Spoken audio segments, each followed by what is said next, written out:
O Senhor é o meu pastor e nada me faltará. Com essas palavras aqui nessa manhã nós começamos o nosso dia. Vamos nos submeter ao nosso Supremo Pastor.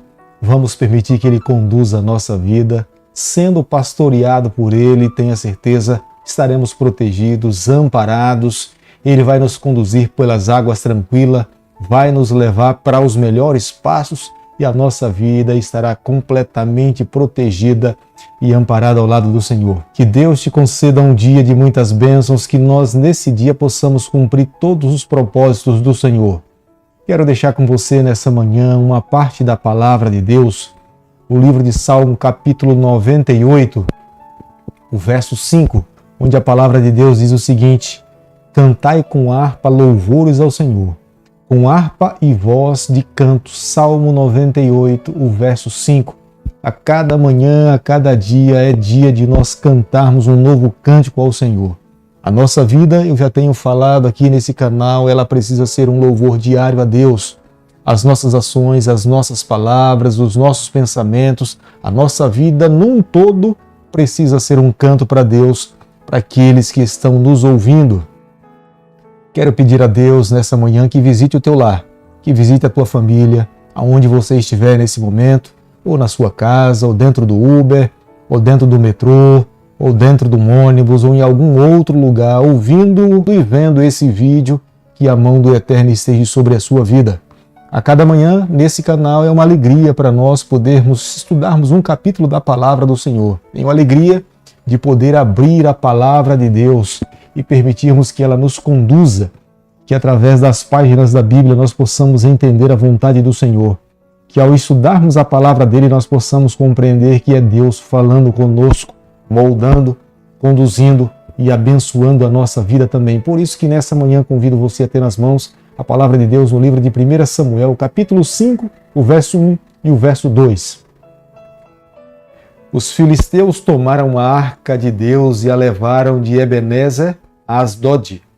Tomaram os filisteus a arca de Deus e a meteram na casa de Dagom, junto a este. Jamais se esqueça, nós vivemos nessa terra o grande conflito que um dia teve início no céu.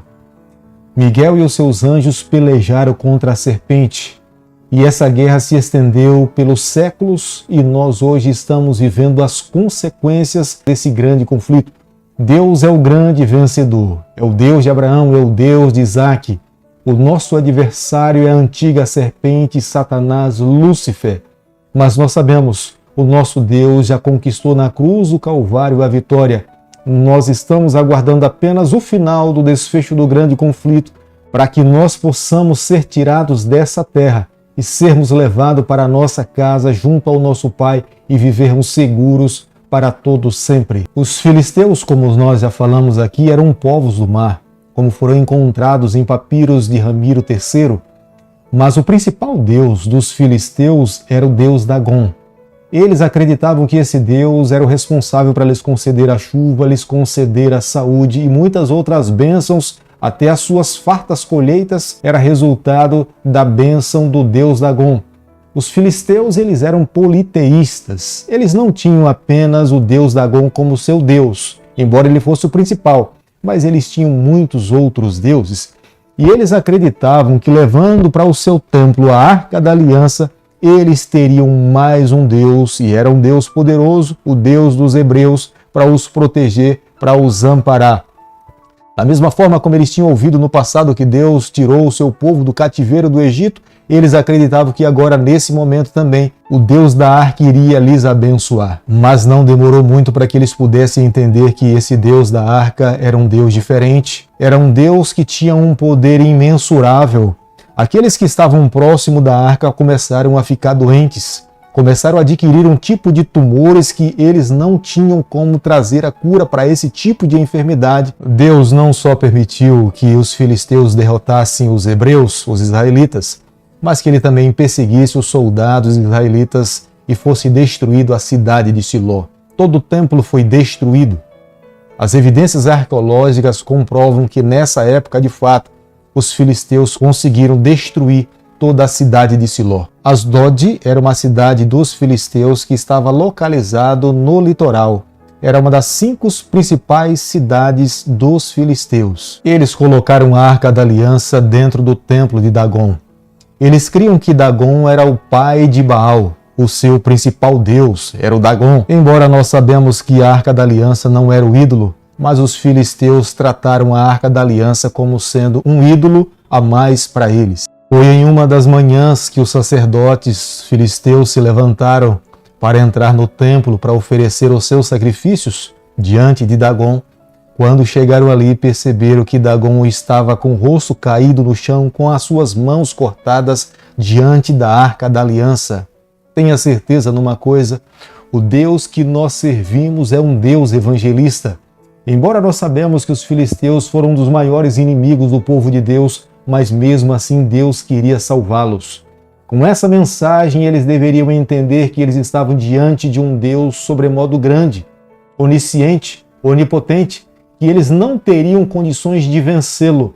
A única atitude que eles deveriam ter tomado na vida era abrir os seus corações e se render ao poder desse grande Deus. Atitude que os israelitas durante tanto tempo viveram ao lado do Senhor e contemplaram as suas obras, as suas maravilhas, os seus milagres, mas não conseguiram entregar seus corações por completo nas mãos desse Deus. A atitude de Dagon estar debruçado diante da Arca da Aliança, diante do Deus de Israel, era uma demonstração naquele período que ele estava reverenciando. Por isso, os seus sacerdotes entenderam que o Deus de Israel era um Deus sobremodo muito mais poderoso do que Dagon. Querido amigo, nessa manhã eu entendo que a nossa atitude nesse momento, nós estamos diante do nosso grande Eu Sou, o nosso grande Deus, o Deus de Abraão, o Deus de Isaac. Eis a necessidade que temos a cada manhã de abrirmos o nosso coração e termos esse encontro pessoal com Ele. O Deus que nós servimos é um Deus pessoal. Ele espera que nós nos relacionemos com Ele. Ele espera que nós abramos o nosso coração e contemos as nossas necessidades. Ele espera que eu e você, nos momentos das nossas lutas, nós choremos as nossas lágrimas no seu ombro. Ele espera que nós o tenhamos como sendo um Deus amigo, como sendo um Deus pessoal. Porque o Deus que nós conhecemos tanto no Antigo Testamento, como ele se revela de uma forma mais plena no Novo Testamento, é um Deus que chora as nossas lágrimas, é um Deus que se compadece das nossas dores. Por isso que nessa manhã, eu e você, nesse encontro, nós não podemos sair desse lugar sem que primeiramente nós possamos abrir o nosso coração, sem permitirmos que ele preencha o vazio do nosso coração por completo. Deus jamais toma uma atitude sobre a face dessa terra sem que ele tenha um propósito. Jamais cai uma folha sobre essa terra sem que os olhos de Deus tenham consciência ou noção do que esteja acontecendo. Por isso que nessa manhã eu e você nós precisamos descansar nos braços desse Pai. Diante de tantos vendavais que temos ouvido e visto nos dias em que nós nos encontramos, nós precisamos continuar acreditando que temos um Deus que ele é o protagonista da história do planeta Terra. Ele não é coadjuvante, ele é protagonista de toda a história. A mão de Deus começou a pesar sobre a vida dos filisteus. Eles foram severamente punidos por terem colocado a Arca da Aliança diante do Deus Dagon. O fato dos filisteus terem colocado a Arca da Aliança diante do Deus Dagon, o seu principal Deus, isso trouxe severas consequências para os filisteus. Eles passaram a sofrer as pragas do Senhor. Começou a surgir no corpo dos filisteus alguns tumores. Isso causava dores intensas sobre as suas vidas. Era uma forma de Deus demonstrar para aquela nação que o Deus de Abraão, que o Deus de Isaac, era extremamente superior ao Deus Dagon. Apesar dos filisteus terem testemunhado claramente a vitória do Deus de Abraão sobre o Deus Dagon, mas eles não se submeteram ao Deus da Arca. E Deus agora estava enviando esses tumores para que eles pudessem reconhecer que de fato há um Deus soberano, há alguém que escreve a história do planeta Terra, alguém que de fato é digno de ser reverenciado, alguém que é digno de ser amado. Querido amigo, nessa manhã, eu e você, nós não podemos nos esquecer. O Deus que nós servimos é um Deus evangelista. Ele vai na sua direção. Ele vai buscar você aonde você estiver. Nós não temos como fugir do Senhor. Para mais longe onde nós tentarmos nos esconder, Ele estará ao nosso encalço. Que não seja a dor que nos leve a reconhecermos que Deus é Deus. Que não sejam os momentos difíceis da nossa vida que nós possamos reconhecer que Ele é soberano sobre a nossa história. E foi dessa forma que os filisteus reconheceram que o Deus de Abraão era um Deus para ser reconhecido e adorado. 1 Samuel, capítulo 5, verso 8, a palavra de Deus diz o seguinte: Pelo que enviaram mensageiros e congregaram a si todos os príncipes dos filisteus e disseram: Que faremos da arca de Deus de Israel? Responderam: Seja levada a arca de Deus de Israel até Gate. E depois, de cidade em cidade, e a levaram até Gate. Deus severamente tinha punido os filisteus. Eles conseguiram compreender que não teriam condições de lidar com um poder tão grande quanto o Deus de Abraão e o Deus de Isaque. Eles estavam sofrendo com tumores no seu corpo. Quando nós olhamos uma tradução literal do texto referindo-se aos tumores, eles estavam sofrendo de sérias hemorroidas e sofriam com intensas desinterias e uma praga incessante de ratos. Isso fez com que eles reconhecessem que não teriam condições de lidar com tanto esse sofrimento e escolheram devolver a Arca da Aliança, porque manter a Arca da Aliança entre eles, para eles, seria sofrimento. Deus não faz acepção de pessoas. Deus também queria salvar os filisteus. Entre se render e reconhecer que o Deus de Abraão deveria ser adorado, eles optaram em permanecer com o Deus Dagom. A mesma coisa aconteceu com o faraó do Egito. Embora o faraó do Egito tenha visto e ouvido a respeito das pragas e a manifestação de Deus entre o seu povo, mas ele optou em permanecer com os seus próprios deuses. Ele poderia ter entregue o seu coração ao Deus de Abraão e Deus lhe teria salvo. Deus teria feito o seu reino muito mais próspero e poderoso, mas ele era um homem orgulhoso. Faraó escolheu permanecer com as suas próprias crenças do que se render ao Deus de Abraão.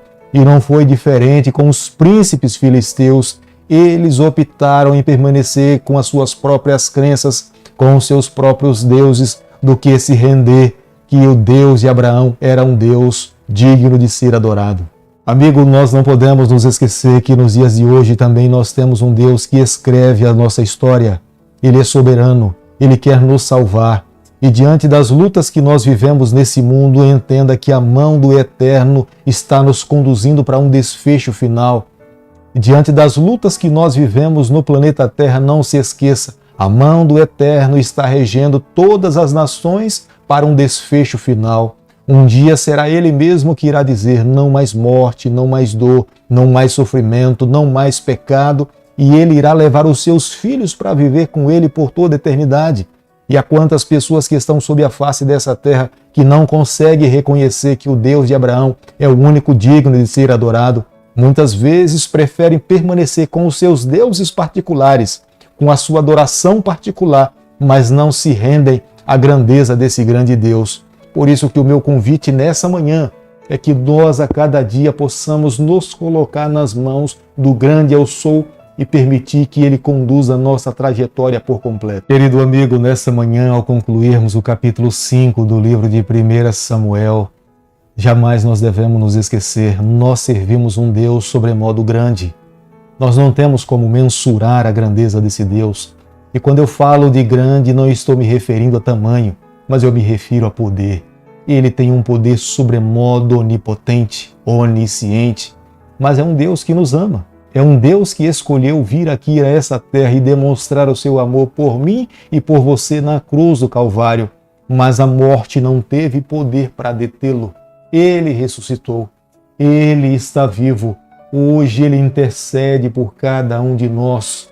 Tenha certeza, o desejo desse Pai é voltar aqui a essa terra para nos tomar nos seus braços e nos levar para que nós possamos estar seguros na sua casa e viver com Ele para todo sempre. Qual é a sua escolha nessa manhã? Qual é a sua decisão?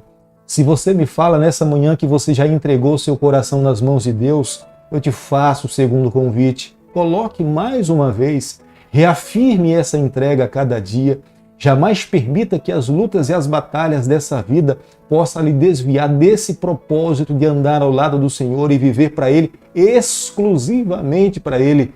Mas se nessa manhã tem alguém que fala assim, eu ainda não me coloquei nos braços desse Pai, hoje é o dia, agora é o momento. Essa é a oportunidade que Deus te dá para que você possa reconhecer que o único digno da nossa adoração é o Deus de Abraão, é o Deus criador de todas as coisas. Querido Pai, diante do Senhor nessa manhã nós reconhecemos a Tua grandeza e a Tua majestade. Nos colocamos nas Tuas mãos, confessamos as nossas falhas, nós entregamos a nossa vida nas Tuas mãos para que o Senhor seja único e exclusivo soberano sobre a nossa trajetória. Fica conosco no decorrer da nossa vida, é o nosso pedido, é a nossa oração e nós fazemos em nome de Jesus. Que o Senhor te abençoe e te guarde, que Ele faça resplandecer o seu rosto sobre você, que Ele tenha misericórdia de você, que sobre você nessa manhã Ele levante o seu rosto e conceda a sua paz em nome de Jesus. Amém.